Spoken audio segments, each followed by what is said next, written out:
Yo. Hey guys, what's poppin'? Jacques here, and we're back with the Outside the Box podcast. Of course, this show is the show you love. It's about sneakers, it's about technology, and it's also about relationship advice. If you are in a bind and you need someone to help coach you through, then you've come to the right place. But more than that, we're also here to talk about sneakers and stuff. But this show wouldn't be what it is if it was just me. I know the silky sounds of my voice are hypnotizing, but if you really dig into the actual words that I'm saying outside of the bass heavy loveliness of the voice, you see that it's empty, that there's really nothing there. And that's why we really have the two most important people on this podcast. We have Tiffany Beers and Nick Engvall. Nick, go ahead and tell them where they can find you. Nick Engvall, at Nick Engvall, NickEngvall on all platforms, and at Sneaker History on all platforms. And I love how usually we're very modest on these introductions, but Jacques just went all in and just was like, no, you're here for my voice. So I don't know, Tiffany, how do you live up to that?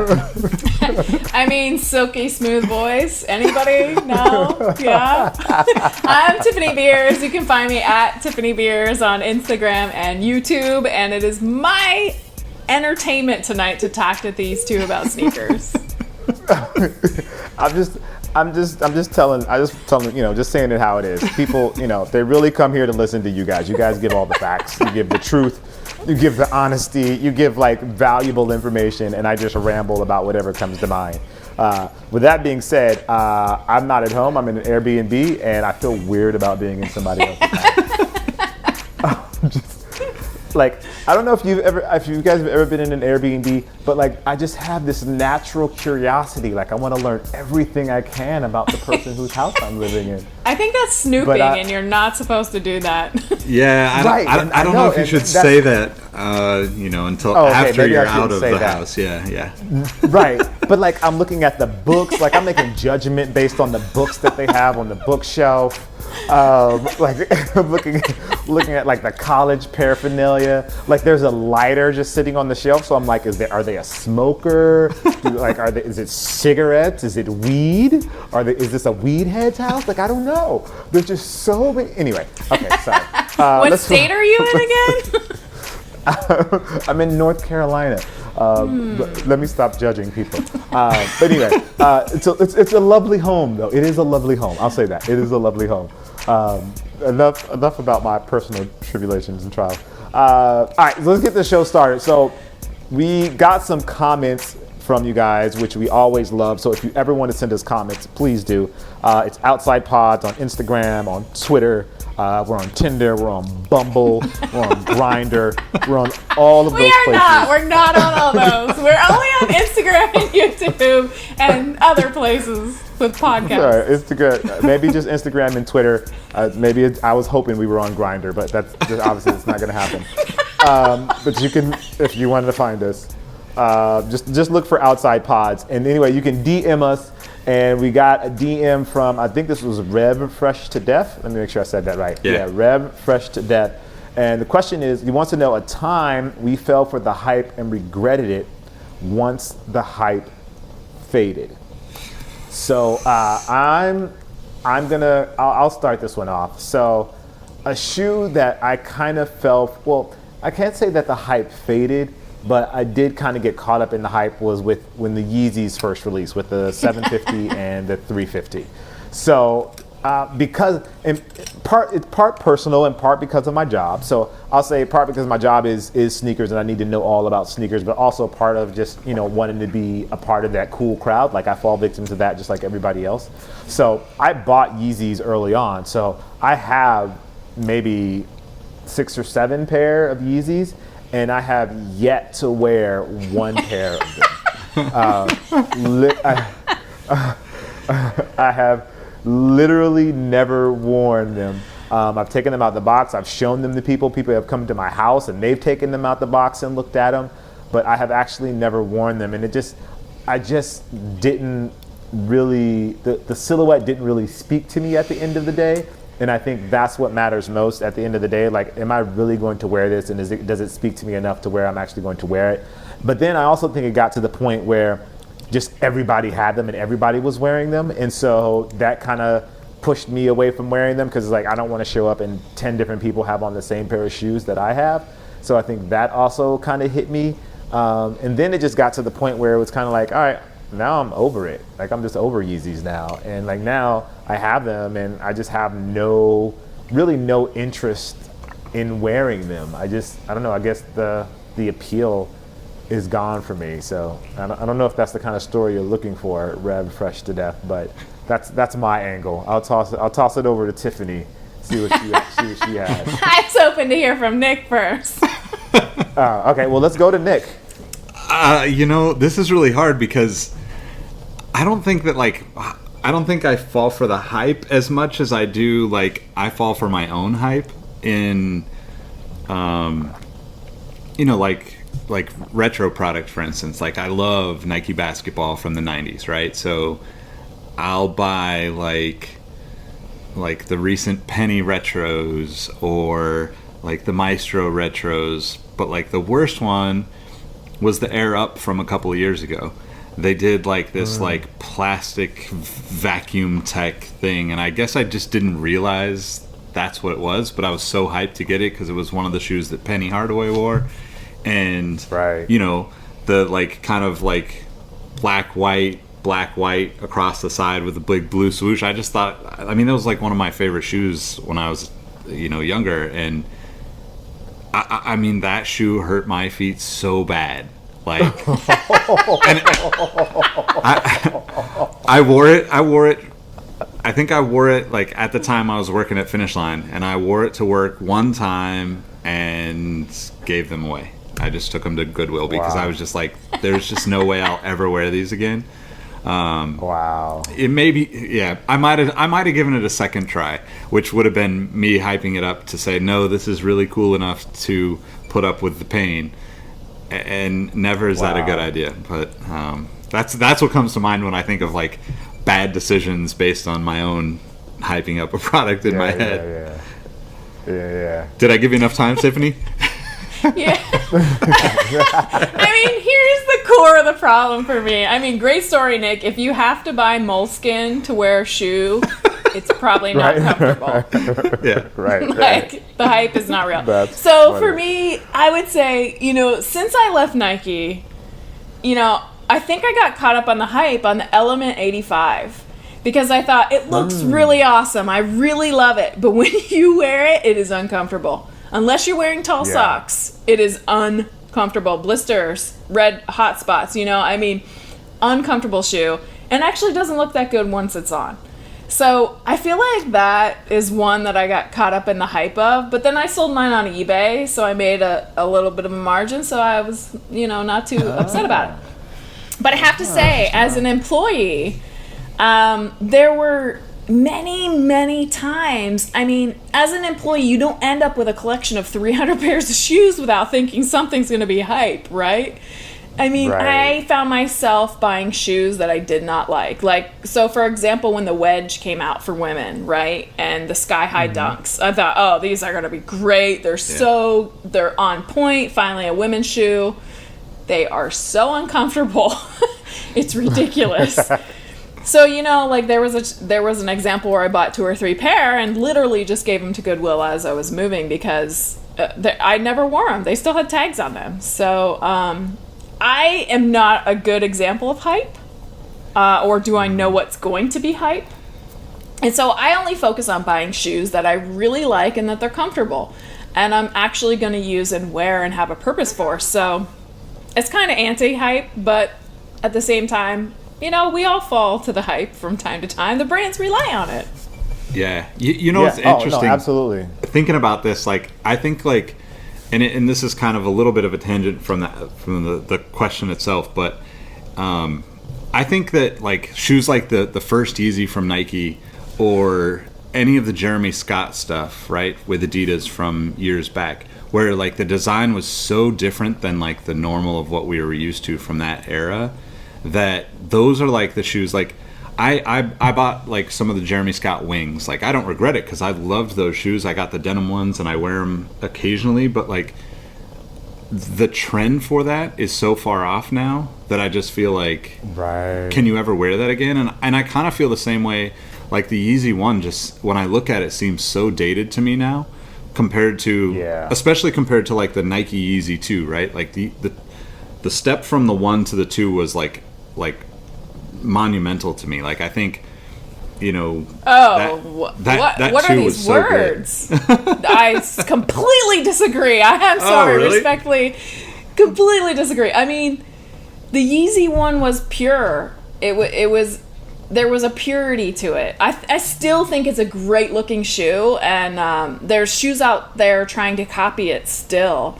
I mean, the Yeezy 2 was okay, but it was like a, you know, I got my first round, this is what I learned, and here I'm gonna go after it again. But the Yeezy one, I mean, I'm biased, guys, be honest. I worked at Nike at that time. I may have worked on that project. I may have samples. I still love them. They're awesome. I think they're super great. That was a super awesome project. So do you feel like that the 2 wasn't enough of a step away from the 1? Like, do you feel like it was like just the formula just was repeated with different, you know, pieces? You know, I wasn't involved with the 2 at all, so I don't know the actual story behind it, but the story behind the 1 is really pure. It's really solid. It was a different experience for me because I got to work on the product. You know, I got to work with the designers. I got to work with all the people involved with it. And so it was a really cool project. It was difficult. It was very difficult. It was challenging, for sure. But it was fascinating at the same time, you know, bringing someone that isn't used to the shoe industry and bringing them up to speed and bringing them into it. And that whole experience was truly amazing. I'm grateful for that experience. In the 2, I didn't understand what the story was. I didn't understand the why behind it. I mean, very clearly understood the why in the first one, and I don't know if that was communicated well, but I think the first one offered like an interesting, you know, you got the big strap and you got a difference that wasn't happening at that time in the market. Like there was some really interesting things going on with that shoe and challenges made where the 2 was just like, you know, I did it once, I'm doing it again and everyone's going to love it. And they did, and they wanted it, you know. It was definitely in demand probably for more than the first ones, but I didn't understand the story behind it, you know. Wow. Two things here. First, there's someone in the comments going, "Talk that talk, Tiffany. Tell the truth. Tell the truth about it." But on the second part, like I honestly feel like I'm in Nick's boat. I like the Yeezy 2 more than I like the Yeezy 1. I thought, I thought the Yeezy 2 was like a slicker, more slim version of it, and this may, you know, speak from my own bias when it comes to sneakers and the styles that I like. But yeah, I definitely lean more towards the 2 than I do towards the 1. But it's interesting, you know, to hear your perspective of it, you know, from as a designer, that you look at the 1 as more pure and speaks and resonates more with you than the 2. Yeah, I mean, the 2 had new tooling, right? You have a new midsole. When I say tooling, I mean midsole and outsole. You have a custom designed midsole and outsole based on what the designer or the collaborators want. Where the 1, you know, we reused the tooling, so which is arguably more challenging. But I think there's good and bads to both, but I just, to be honest, I didn't pay much attention to the 2, but I really think, you look at what's the Jordan 1, that's the, who's the guy that used to be associated with Kanye and then now he's got his own collab with Jordan. This is terrible for a podcast. Don C, right? Yeah. That Don C shoe with the strap, to me, just looks a lot like the Yeezy 1. Yeah. Like it's taking a lot of hints from the Yeezy 1 and I really like that shoe. I think it looks really great. Like it's a little bit slimmer, it's a little more minimal than the Yeezy 1, but at the same time it's like it's kind of going after the exact same look. It's like a little bulky, a little tough, strappy, protected. You're ready for everything. You're kind of ready for everything in those shoes. Yeah, and I love that. And I love this. I 100% agree with you, Tiffany, on like the storytelling aspect of it, right? Because especially the timing of all that, like, well, not to pick on Kanye, but he wasn't quite as insane as he is now, or through the years. So like that first like him like doing a little bit of stuff with Louis Vuitton and seeing like these samples pop up from Reebok and Nike, and like then finally seeing like what he created, that to me was way cooler. Like I was way more like invested in the like I didn't get the shoes, but like I was way more invested in the whole story, the whole process, trying to get the shoes. Like when the 2 came out, I like it aesthetically better, but you're absolutely right. There was no story. There was no, and part of that probably has to do with him potentially leaving Nike, or when, I don't know when that actually happened versus when the shoe came out. But like it felt like the whole package and the whole marketing side of it to tell those stories wasn't there for the 2, like at all almost. So even it doesn't surprise me that even you, being fairly close to that whole world when it's happening, didn't understand or didn't get the message, because I felt like it didn't exist hardly at all. Yeah, and to be totally honest, I had nothing to do with the 2. I didn't even know it was going on when it was going on,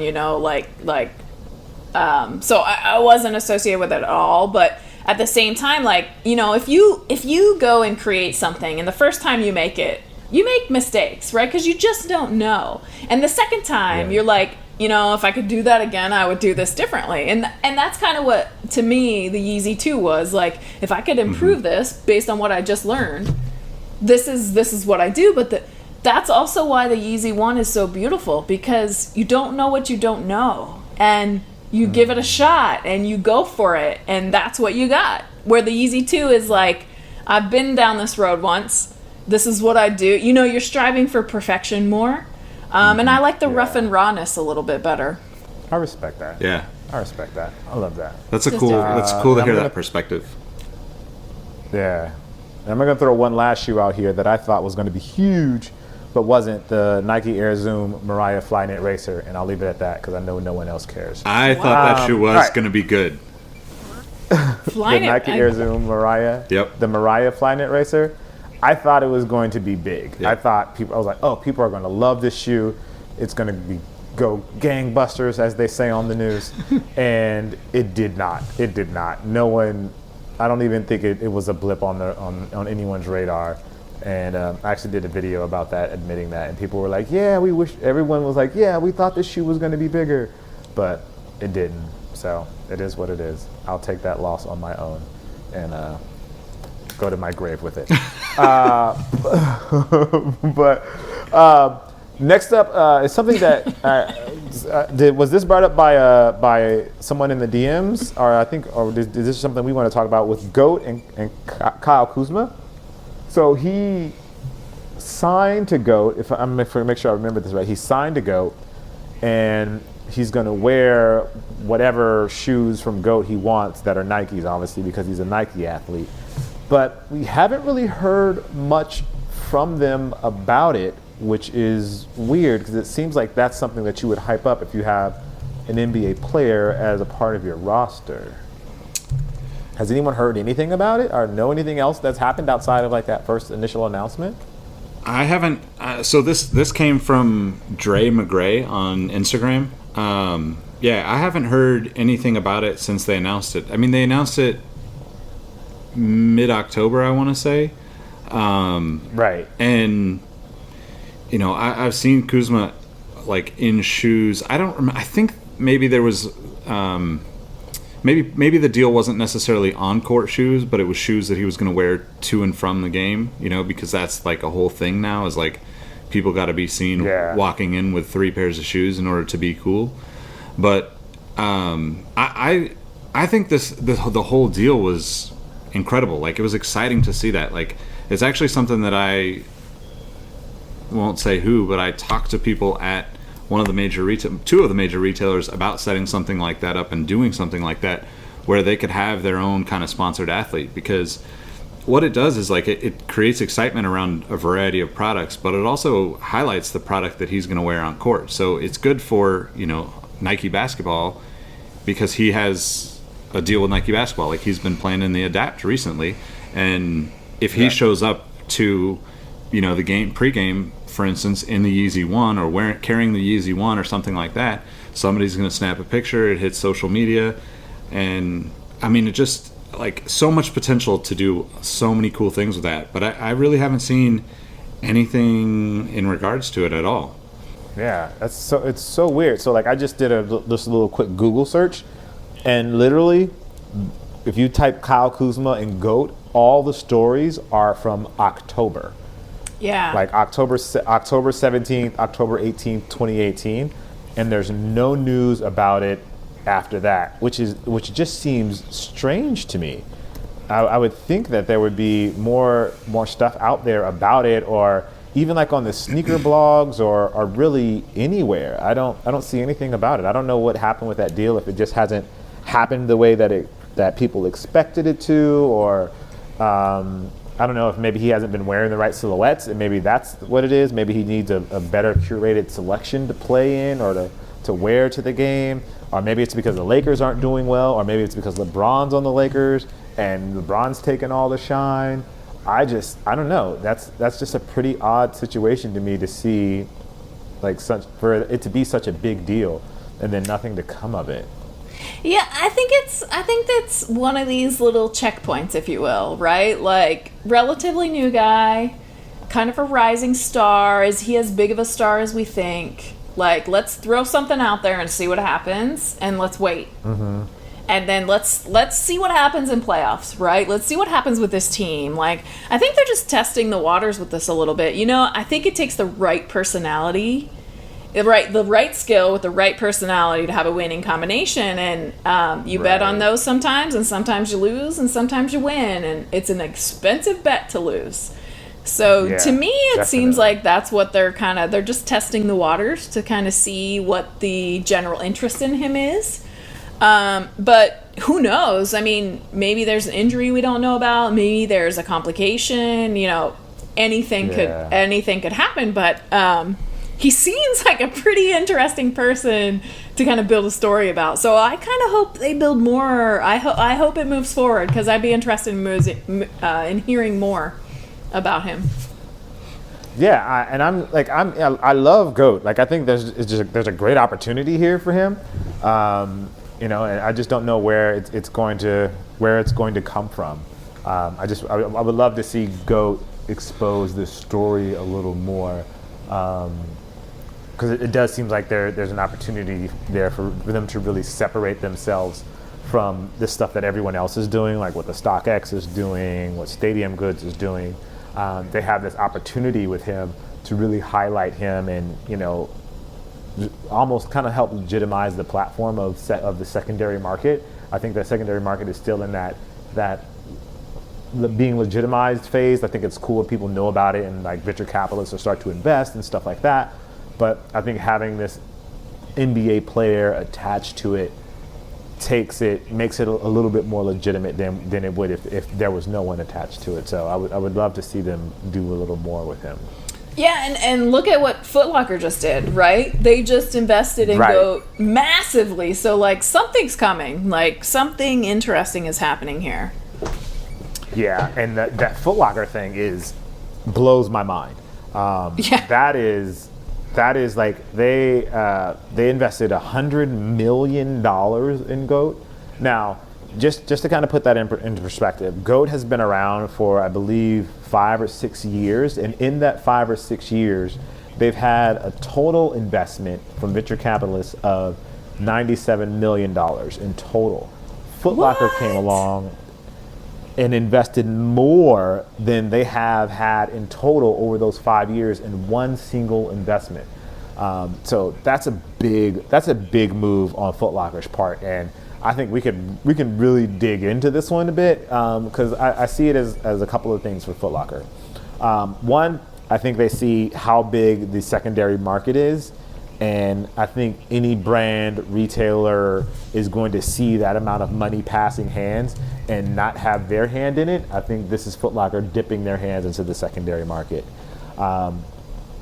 Two, I think it also makes it's Foot Locker's attempt to be cool in the digital space. Foot Locker has kind of lost some of their cool cachet. I think when we were kids, Foot Locker, it was amazing to go to a Foot Locker, and it was like a big deal to kind of go to Foot Locker. And that appeal and that sort of nostalgia I think that we have is lost on this generation. And I think that generation, they have placed that sort of nostalgia on StockX, on GOAT, on Stadium Goods. And this is Foot Locker kind of buying that cool or that nostalgia back. And then on the third thing I see here is this is a great opportunity for GOAT. Foot Locker has these store within a store like setups for Adidas and Puma and Reebok, and then they have like 702 for women. And I think this is a great opportunity for GOAT to expand their retail presence and, you know, kind of like with the Kyle Kuzma thing, really legitimize the business in a way that, you know, you can see a GOAT section inside of a Foot Locker or inside of a House of Hoops. Have, you know, this is the quote unquote greatest of all time selection, and it's a selection of sneakers that are super hard to get and super hard to get your hands on, and they're right there available to you inside of a Foot Locker store. You don't have to go online. You can walk into a store, you can put it in your hands, you can look at it, you can touch it, you can feel it. So I think there's a huge opportunity for the secondary market, and especially with it tying into retail with a retail partner like Foot Locker. But again, this is again just me making stuff up. I don't know how you guys feel about it, but you know, that's just kind of where my mind went when I heard about the deal. I mean, for me, like the fact that a major retailer like footwear just bought, you know, GOAT, who was, you know, kind of the secondary market, like to me, that's counterintuitive, right? Like you just took GOAT and turned it into the primary market. So I don't know. I'm a little confused by the whole thing. Like, I get that Foot Locker is trying to be trendy. Like, they just invested in Jason Mayden's company with the kids' shoes. They're making some really big moves, which I really like. I think it's about time that one of the retailers in footwear did that. But at the same time, like, owning part of GOAT, like, I don't know if I trust you anymore, to be honest, as a secondary market. Like, I don't know if I trust it. Really? Because it's backed by a primary retailer. So a primary retailer that makes deals with these brands to market their product and things like that. Like, what does that do to the secondary market? Does that influence it? I don't want it to. But it brings up a lot of questions for me. Yeah, I mean, I could...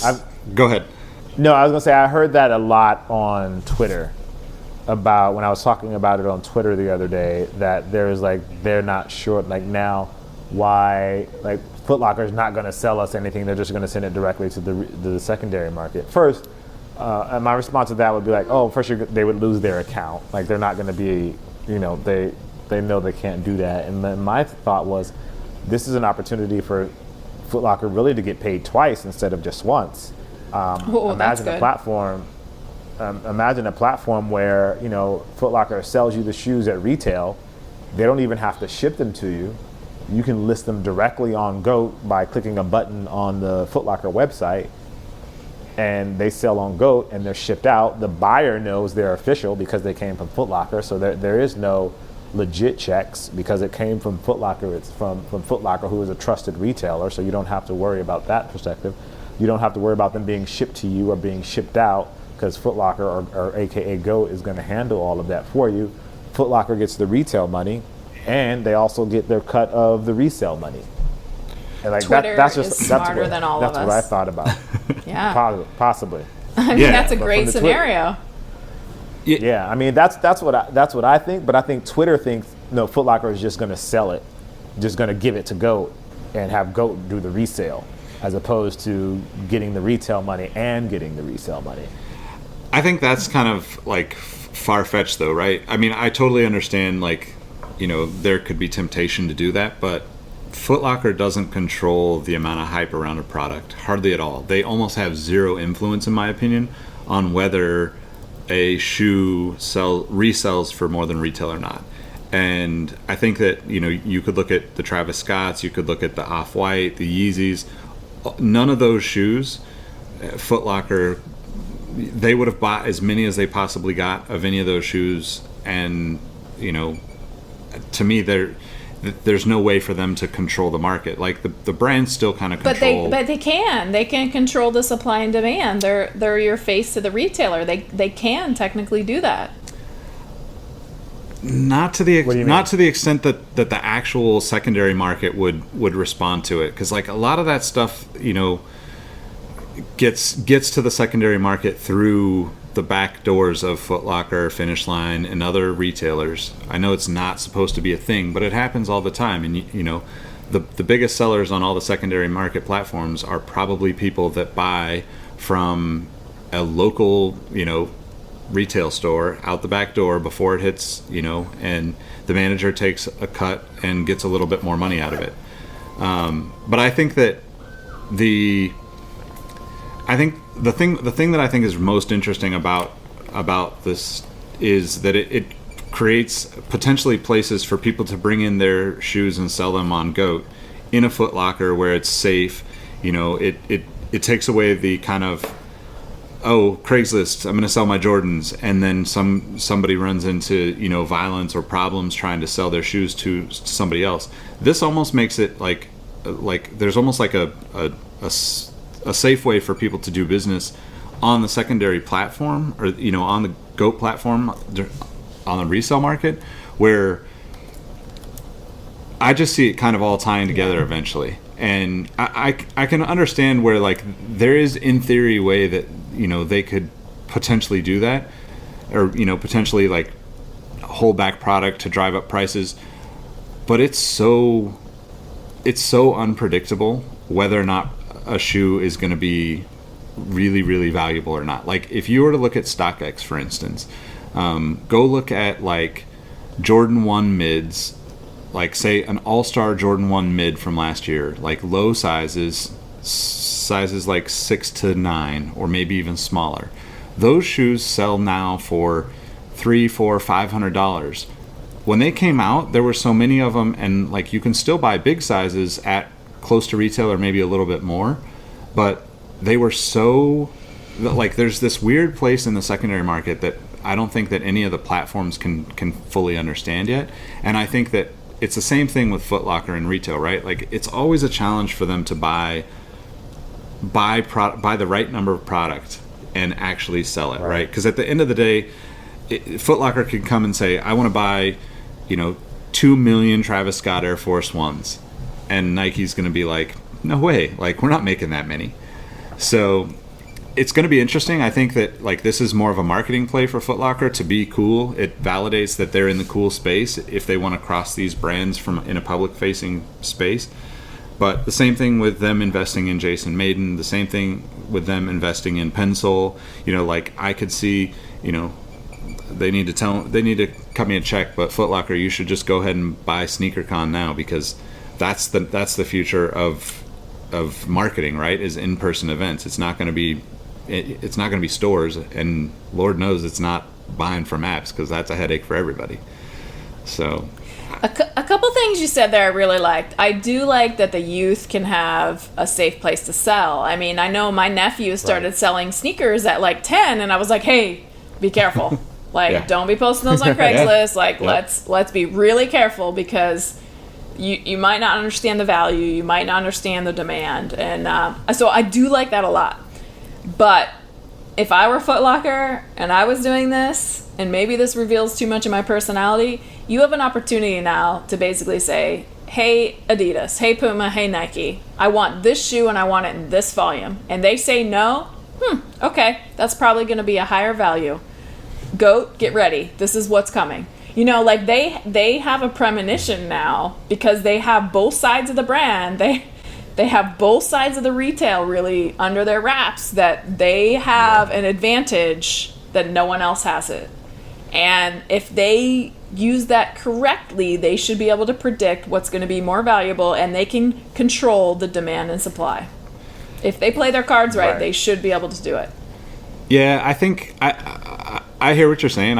And my thought on that is that they have access to people that already know that stuff anyway, right? Like, I've done work for almost every retailer in the footwear world at this point, it seems like. And even dating back, like, for instance, like just a few days ago, when I worked at Finish Line in like 2012, 2013, I think, maybe 14, something like that. I got a text from one of my bosses at Finish Line that I haven't talked to in years, you know, basically saying like, you were right about Finish Lines should have bought a resale market.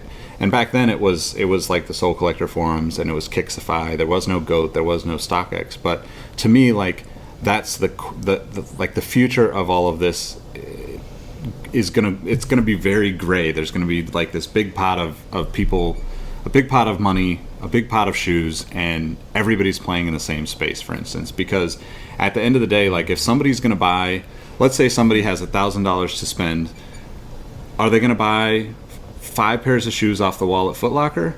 Probably not. They're probably going to go buy 1 pair of Off-Whites and 1 pair of Yeezys off of GOAT or StockX, because that's the cooler thing right now, you know?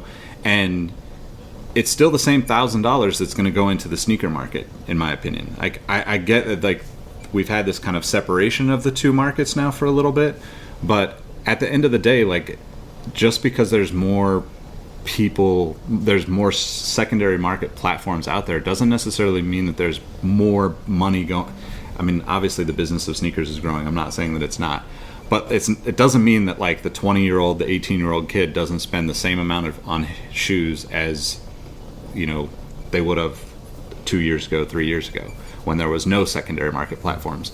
They might have been buying them or selling them on eBay, but you know, it's just this weird space where we're kind of getting to the point where all of this has to be looked at, in my opinion, at such a high level of like, where is this all going? And, you know, for me, Foot Locker is seeing that retail is dying and is trying to create ways to bring in some of the excitement that still exists with their customers. Because, you know, regardless of, you know, where you buy your shoes from, I think that the secondary market, if you're into sneakers and have been for the last few years or more, you pay attention to the secondary market, at least in some regard, right? Like, you always have the thought of like, right. Oh, Yeezys? Well, they might be worth something. I should just get them, right? And, you know, kind of goes back to like falling for the hype or whatever. But like, it's becoming more and more common for, like, let's say that 20% of the people are, quote, sneakerheads, right? They spend all their time paying attention to sneakers. They know every release. They can tell you when everything's coming out. They correct you on the colorways when you tell them it's the wrong colorway or spell something wrong. That 20% is the one that 4 or 5 years ago looked at eBay before they made a purchase. That percentage is steadily growing, because as people understand that, like, oh, well, I only have X amount of space in my closet, maybe I'm going to buy something that I can resell, or at least if I don't like it or I only wear it a couple times, I get most of my money back. And to me, that's kind of this like shifting where it's still the same big pot, but like there's maybe 30 or 40% of the sneakerheads are, you know, they're getting people hyped up, and you see people, you know, obviously more people are buying Yeezys now than they were a couple of years ago, and you know, seems like the same thing for like the Off-White stuff. But I don't know, that was kind of a long ramble, but that's kind of my theory on this approach from Foot Locker. Yeah. And I think a lot of it is also there's value in the data. I think the brands are starting to, and obviously the retailers are paying more attention to data. Data is becoming more and more important every day in everything that we do, with everything from AI, you know, predictive buying and all of those things. So I think Foot Locker being able to pull the data from GOAT into their own data just makes them more valuable to a brand. Obviously, brands capture their own data based on sales, but a lot of that is just more like manufacturing and sales, like how many we sold to a retailer. But with Foot Locker being able to say, okay, this is how many people bought these at retail, and now this is how many people bought these on the secondary market for this price. That data, I'm sure someone way smarter than me will be able to extract information out of that data that allows Nike to make better manufacturing and production decisions. Foot Locker allows Foot Locker to make better buying decisions, which obviously will reflect into the secondary market, which I believe. I think I said that right. No, this is not why. Again, they don't listen to the podcast when they say this kind of thing. But I 100% agree with you. But just to counterpoint, just to be that guy, I would say that that's already happened, right? Like, if you look at Jordans in 2012, everything sold out. Retail price of a 4 was what? 140, 150, 160, something like that. Almost every Jordan release now is 180, 200, 220. So Nike and Jordan Brand saw there's a lot of money on the market to be made. We can raise our prices, increase production, and we're going to eat up this secondary market. We're still going to make more money because we're charging $40 or $50 more per pair that normally at that time in 2012 or 13 was going to eBay or some seller on eBay. And that's the analytics from that data probably is what caused those changes. I would also argue that like that's also what's been the reasoning behind a lot of these more like hyper focused or smaller brand collaborations, because they know that they've got to continue to spread through the higher energy places and get like that like top tier, like, you know, I don't want to call it influencer, but like the hyped up brands and the hyped up designers that have their own clothing line now are more likely to get a Nike collab than they were 5 or 6 years ago, because back then it was crazy that Nike did any kind of collab with Jordan, right? Like, I mean, like I don't even know that there were actual collabs with Jordan Brand prior to like 2011 or 2010. It was like very, very rare, right? And then now it's like, well, Travis Scott gets to do whatever he wants with a 1. You know, Virgil gets to do whatever he wants with a 1. Like Nigel Sylvester's got a 1. You know, Hiroshi with Fragments got a 1. Like everybody's doing something, and I think you know, there is some like I do have a little bit of like kind of concern in terms of like how that data shapes everything. But at the end of the day, I feel like the people that you're talking about are so focused on big data numbers anyway. Like, we probably have already been, you know, if there's anything bad to come from this kind of stuff, we've probably already been paying too much for retro Jordans or something, you know. I don't entirely disagree, but I do disagree. But I don't want to seem like I'm arguing, so I'm going to say that. But no, I think it's a great conversation. Since 2010, 11, you know, there's definitely been inflation, right? And there's been material taxes and import taxes, and all these things have changed quite a bit. So I would actually blame a lot of that in the price increase versus the data. Just knowing from working on the inside, you know, there was a long period there where Jordan produced shoes with kind of crappy quality material. Yeah. And I, just from reading the reviews, you know, not from working on them because I didn't work on them at the time, but then they had to upgrade back to high quality materials. That's a cost increase, right? And so to see, it all depends on the exact model. You know, we'd have to see specific studies on this kind of stuff. But I mean, the import taxes and things like that, you can't say they're nothing. I mean, they are definitely impacting. I'd love to know from the inside of one of these brands, like, you know, what's their profit on shoes now versus 10 years ago? Because I bet you it's less, actually. I bet the cost of making shoes has gone up more than the prices that they've raised. You know, Hyperadapt, you know, excluding, because it's a concept car. That was a new product, you know. Right. Kind of different scenario there with brand new technologies like that. You know, in initial Flyknits, I think new technologies always cost more to come out with initially. Right. But I think, you know, based on the secondary market, I mean, if it was me and my whole world, based on the secondary market, you know, 10 years ago, I would have jacked prices up big time and tried to take the bottom out of that secondary market. I mean, nobody did, though. So, you know, if people are buying shoes for $500 on the secondary market, why wouldn't you just double your price right there on the spot from $120 to $240? So to me, that's really interesting, the whole dynamics there, where, you know, everyone's selling your shoes on the secondary market for double, triple price, Why aren't you raising your Right. prices?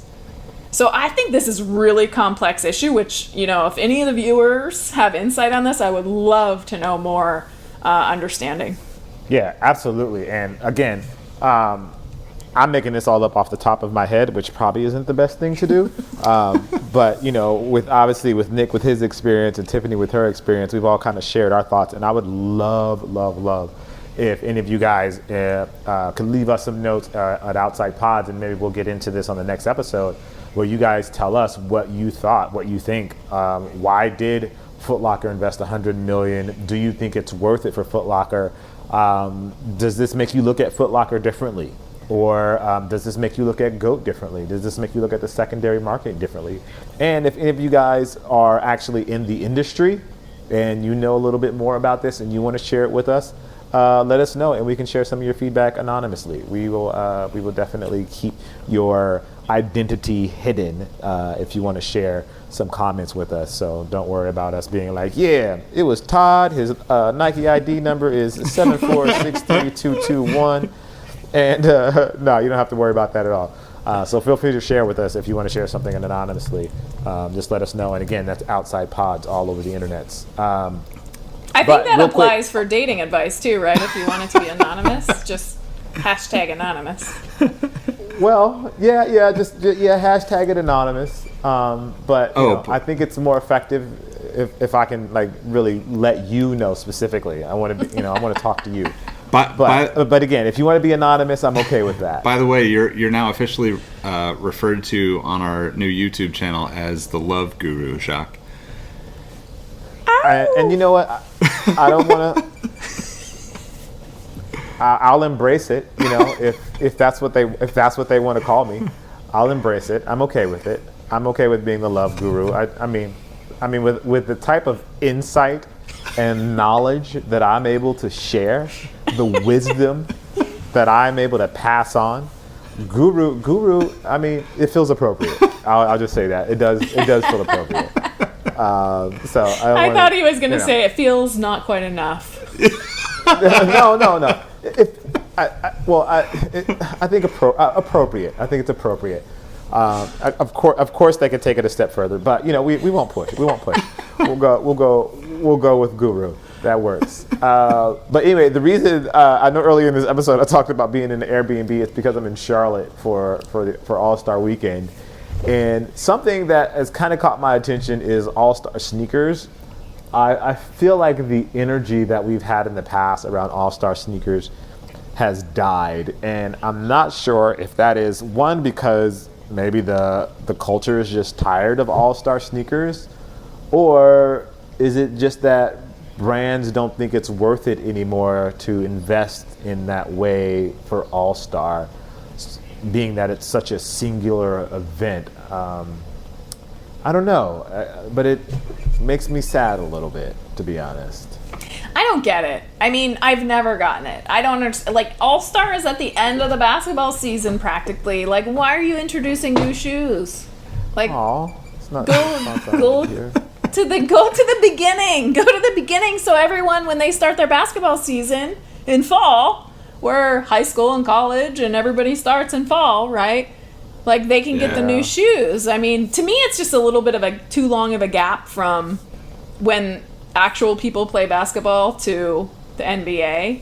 Although, very fun event and pretty exciting times. Like, I'd love to see more crazy shoes, like, that maybe aren't going to be the next big shoe. But, I don't know how to put it because it's at the end of the season. It's just before playoffs, right? Yeah, technically it's like supposed to be like the middle of the season, but it is closer towards the end. Yeah, and it is super awkward athletes because now are playing in new shoes. Like, hello. Yeah. It's super awkward too because, like you said, like the average person, like the kids in high school or junior high, are playing, or like even in college, right? College ends in March essentially. So you're basically like all those people are like done with their season, so to speak. But I have always thought that the timing of that has been weird, especially like the cadence of like releases is always like I feel like the brands try to spread them out, right? Like Nike doesn't want to release a brand new KD and a brand new Kyrie on the same week because they want to have like independent marketing campaigns for each. Yeah. But the reality is like that's not how it works. You know, like the real world is like, hey, we're starting to play. You know, like what's out there new that we want. But I do agree. Like it feels like there's just like a lack of energy around like All-Star releases. I feel like there's just been. It's tough to. It's tough to compare to like the craziness of like the first time you saw like the I guess like the NASA themed stuff back in 2012 or whatever that was, with like the galaxy foams and that kind of stuff, because that was like so crazy over the top, and I think to me that was like the peak energy and fun that was being had with like product and all of that. Like if it, not to take away from All-Star, because if you've never been to All-Star, like you should definitely try to go and check it out, because it like the events and like the stuff that the people that are there and the brands always do cool stuff and fun stuff. I'm just speaking specifically about like the sneakers. I just feel like we've kind of seen a lot of the same stuff repeated, and like I would love to see more stuff like Tiffany suggested, like just like something crazy, like I don't know, like just do something that nobody's expecting and have like a new product that you hadn't even talked about or something. So yeah. All right. Two things. First, since you mentioned NASA, we're going to have a quick brief moment of silence for the Opportunity rover. It's been on Mars for 8 months and it's been radio silent for 8 months, and NASA is finally saying goodbye. And it pains me a little bit. Second thing, I just like literally thought about this while we were talking about it, and like you guys are right. Like the basketball season for most people is over by the time All-Star rolls around, and the other thing is that maybe just the energy around athletes and their sneakers, athlete sneakers, is dying, and it's moving more towards like celebrities and stuff like that, and that's where the energy is.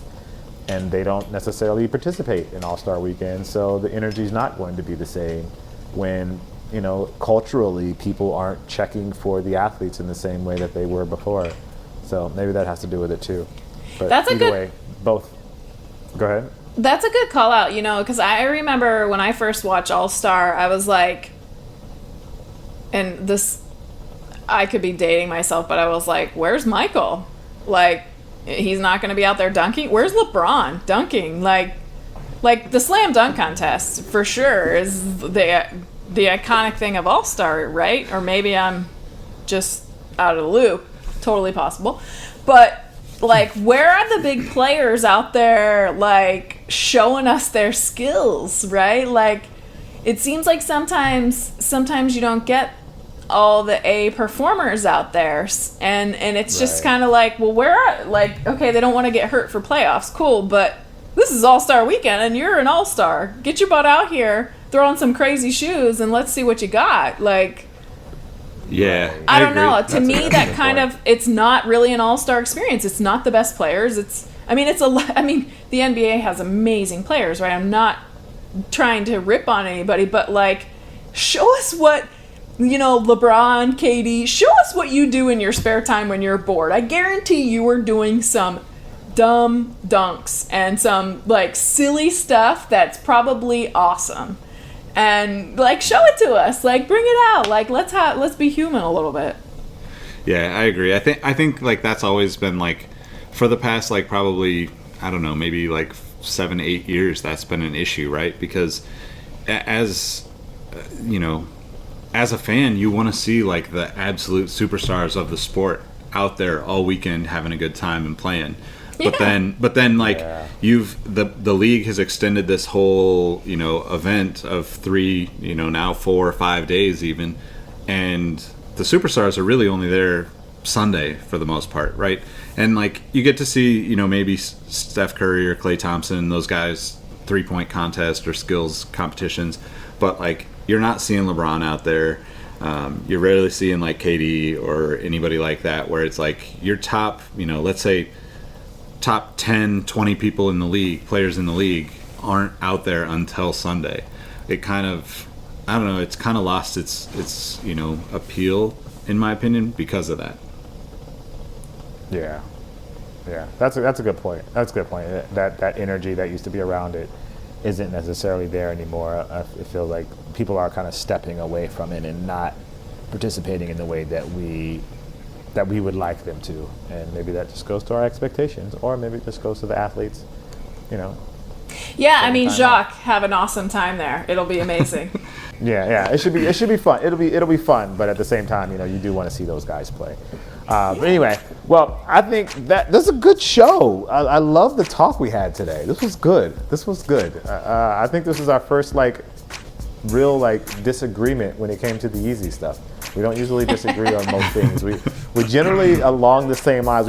We may have a few variations on things, but this is the first time I think we were like, no, yeah. I think it's the other one. Yeah, it's good. I love it. For you guys listening, as always, I just want to say thank you guys for listening. We really do appreciate you.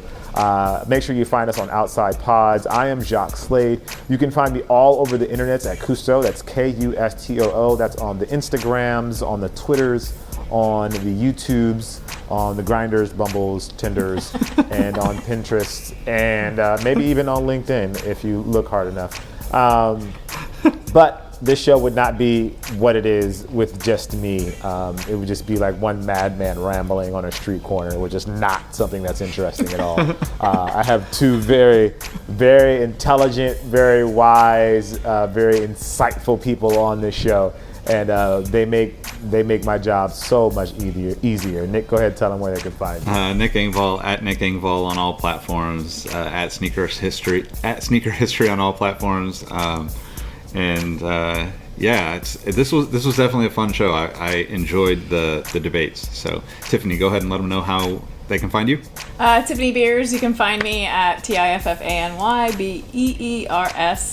And that's on Instagram and YouTube. And I just want to say it first, I disagreed with Jacques and Nick tonight. This could be my last show.